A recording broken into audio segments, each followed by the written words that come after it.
Yeah, good day. Welcome to Creative Vision Studio. Today I'm going to teach you how I made this effect.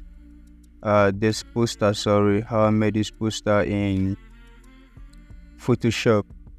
So, if you're still a beginner at the Photoshop, it might be kind of hard to like follow up. But I'll try my best to explain everything so that you get the concept, then you grasp what this poster is all about. Though, if you have not watched the movie, I'll drop a link in the description below, so you just click and watch the movie. And it's an awesome movie to say. So, without wasting much of our time, I'm going to dive deep on how I made this nice poster. So I have a old habit that's they say old habit die hard, right? So I think that's what's happened there because I failed to group my layers according to the pattern is supposed to be. So everything is just layered anyhow. So they are not in order. My layers are not in order. So and that's a bad habit for me. So but we're going to start from the image. So we're going to start from the image. So I'm going to turn every other thing off. Let's delete any unuseful layer first. So we know what we are turning off and we know what we are using. So at first, there's no solo button here. Maybe there might be one, but I'm not finding it yet in Photoshop. So maybe there's a solo button. But that's alright. So let's turn everything off from the beginning. But I'll start from the down.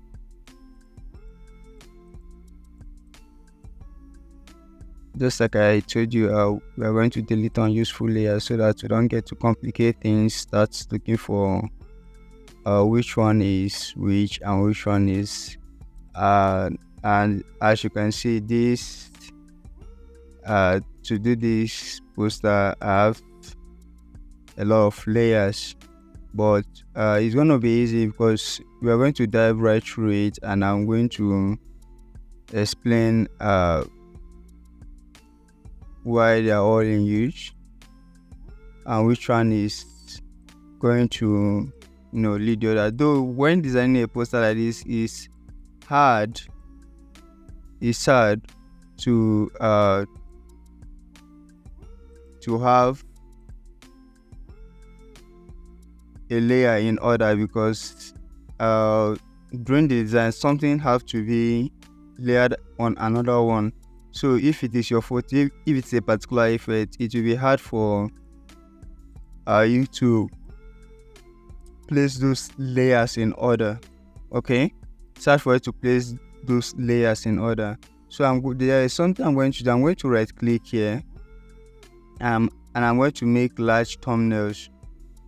Okay, so these large thumbnails help me to see what each layer contains. Then I'm going to shift this, going to adjust the paddings, so still get to have a bigger space here. And while I'm doing this is going to help me view the layer and know what each layer contains, so I'll be able to run through the explanation better. So first of all, what I did is bringing out the characters. Okay, so I brought out the characters. I trimmed them. I trimmed the characters using the lasso tool we have here. So that's why I use the polygonal lasso tool. That's my best tool in trimming, especially complex backgrounds. So I went ahead and trimmed the characters, and if you look very well, there's we have this white glow at the border of the image. So what I did is very, very simple. I took each image. Let me post one for a while. Let me use one as an example here. Okay, I'm going to use the character Conan as an example.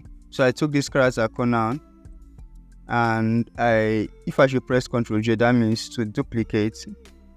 So, and I made him white. Okay, there are many ways to do this, to turn an image to become white. But if you press Ctrl so you have to crank these things up.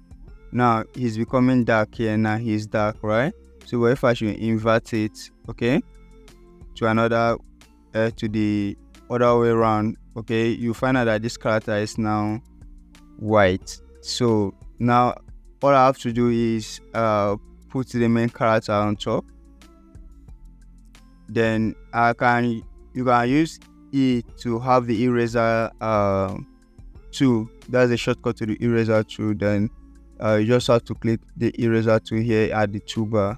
So anything I do, you find out that the edge is bleeding, right? So, and the character is filled, like you feel this glow at the edge, or this gradient fading out. So that's how I got to do the edge and the glow around them.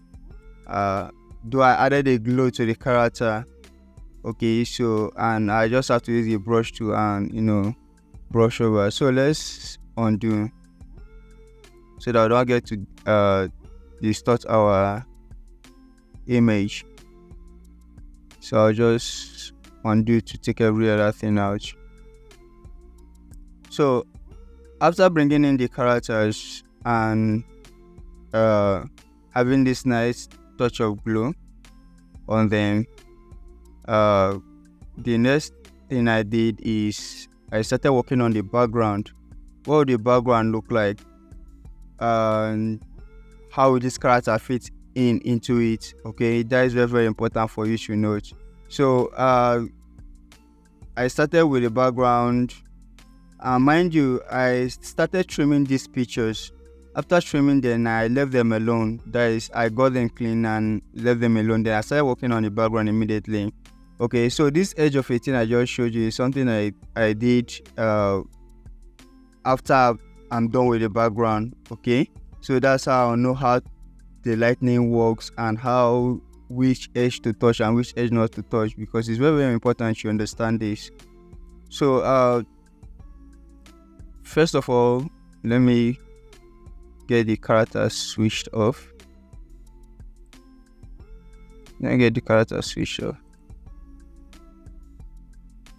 Okay, I generated this photo from an AI. Okay, so I took it in. Okay, now we have this fire image I took from Google. Then I used the same eraser tool to play with it, okay, to try to blend. Now you can see. So that's what I used to blend it in with the space photo. You can see, I can see a car here parked. So it's all about you being imaginative, or you being creative with what you are doing. You can take anything and make it into something else. So that's what I did here. Then if I just turn on the next layer, we have the shape, the spaceship, and you can see one right here. Let me press V to go back to our normal mode here, the picture. So you can see the spaceship here. So what happened is that it fit in very well, so I did not reduce the opacity or the fill. Okay, there's no overlays, so I just place it at, I just decrease the size, and I place it at that distance. So we still have another spaceship right here. So I'm sorry, I have to, let me press Ctrl R,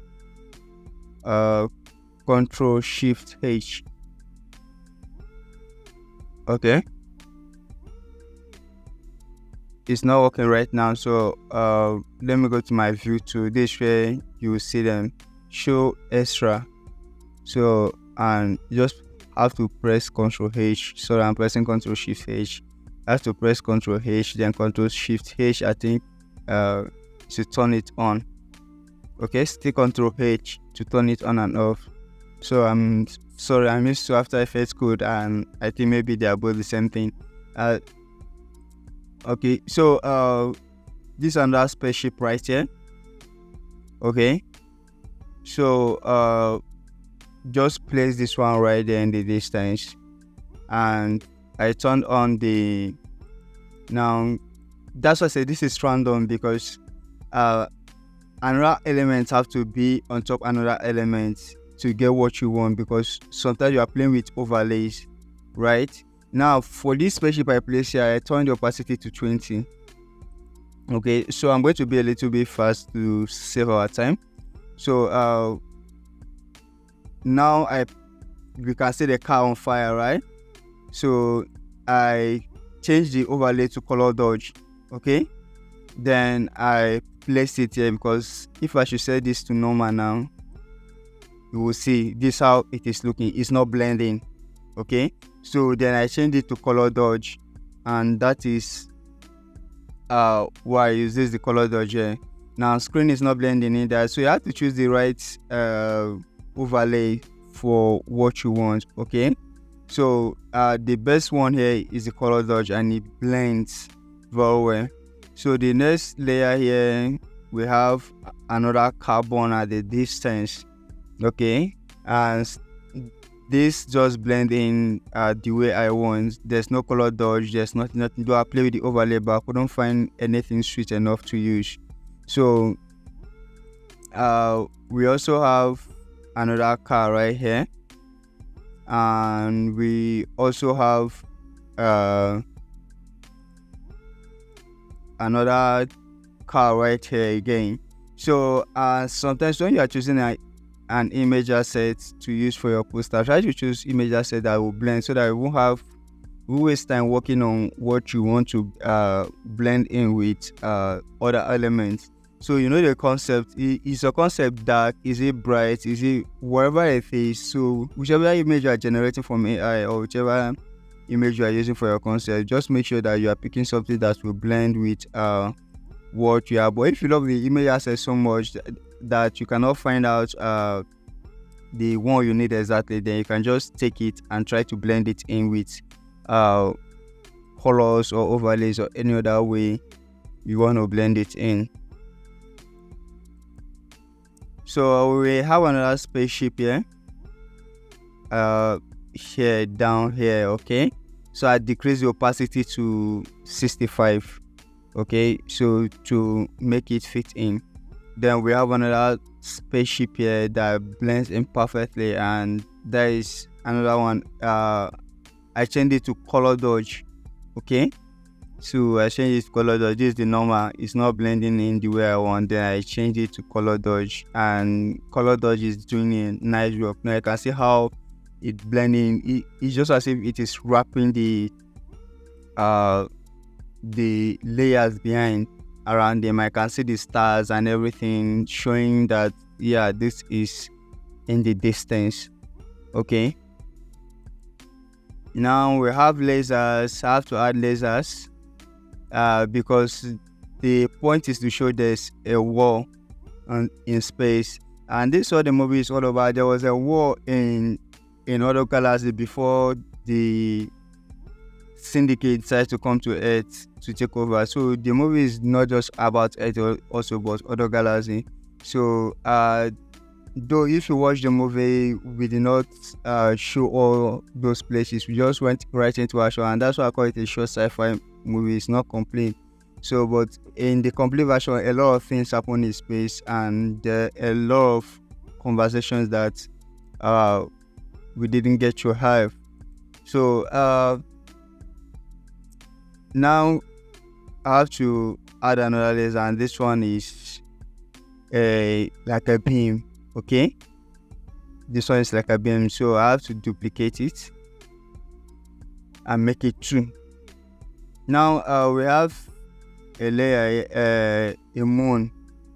Okay, so now you start, when you are designing a poster, you have to have a raw sketch or a reference of how you want your image to end up, because this is going to save you a lot of time and this is going to help you be creative. So you can't just take a think in your head, because I started things by thinking in my head, and I started realizing that thinking in my head is good, but I cannot think better if I don't have something to visualize the kind of concept I'm going in. I'm not telling you your reference shouldn't be the copy of your work. It should be a source of guidance and inspiration. Then you have to be imaginative with what you are doing. So, and that is what I really did here. So now I've built my background, I've established it. Then now, where does the character fit in? That's where I started adding the characters. So this is Nina, and this is Conan. So an effect here I did. Let me zoom in. There's an effect here I did with Conan sound, and if you can watch very well, you can see something like a crack, and something like a fiery crack, and this is nice. And this is very, very simple to do in Photoshop. Okay, so I just took that object, I set it to linear dodge add. Okay, so and it blended in. I thought color dodge would do the job for me, but it was too attached to it, so I couldn't see the difference, but linear dodge add gave me that. So okay, that is it for that. Now after assembling these photos, just Ctrl 0 will bring the image right center in the we center the image canvas in the viewport. So I added this fire.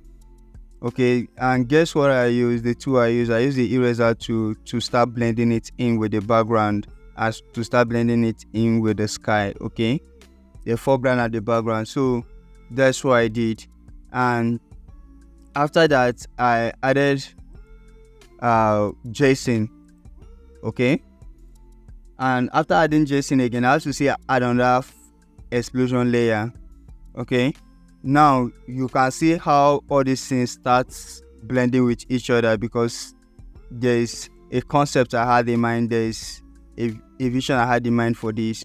Now this is how they start blending with each other. And if you treat Photoshop nice, you have things blend perfectly the way you want, and it all starts with an arrangement.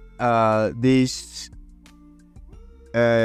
sparks, okay, this explosion sparks, and that is what we did. Added explosion sparks and also added more of it. And when I took this, I changed this one blend mode to lighting and the other one to screen. So blend mode doesn't have one way to go, you have to choose what suits your image the best. Okay, so the next character I added is Bhutan. I added Bhutan, and after I added Bhutan, I created an invert. I have to make his hand look something transparent to depict his power, because what I did in each of these images is to show their power, is to what made them special, what made them so powerful. So I have to show those elements. Okay, I have to bring it in. So, and that is one thing I did with the hand glow. So I have to also show Conan as an invisible man. So I have to and the best way to get this effect is using Ctrl-I. Okay, I use Ctrl-I, as you can see, same thing here. Then I cut off the hand, I inverted him and I cut off the hand, and boom, we have what we want. Okay, so the next thing on the layer is, okay, this is the hand I cut off, so it's still in duplicate. So this is why I said my layers are messy. I did not take time to arrange them. The next person I added is Kara. Okay, so Kara, I also added a lightning. Okay, so I duplicated the lightning to to make it show very well, and that is what I did. You can see the how I cut off the lightning from this. Okay, this is what I used to get the lightning. Okay, so using element and manipulating them to what you want is also very, very important. So we are going to move to, okay, now this is where I started touching Jason. Also I touched Jason with the eye glow. Okay, so now I have to duplicate each of the eye glow to make it more visible. Okay, oh yeah, this layer is showing something else, so forgive me, my layer is messy, just like I said right from the beginning. So this one here is, I should have renamed them. Okay, that is very, very important. Now this one is the light glow I added to the hands of Kara to make it more sparky. Okay, to make it shine better. Okay, so this it here. Okay, good. Now we talk about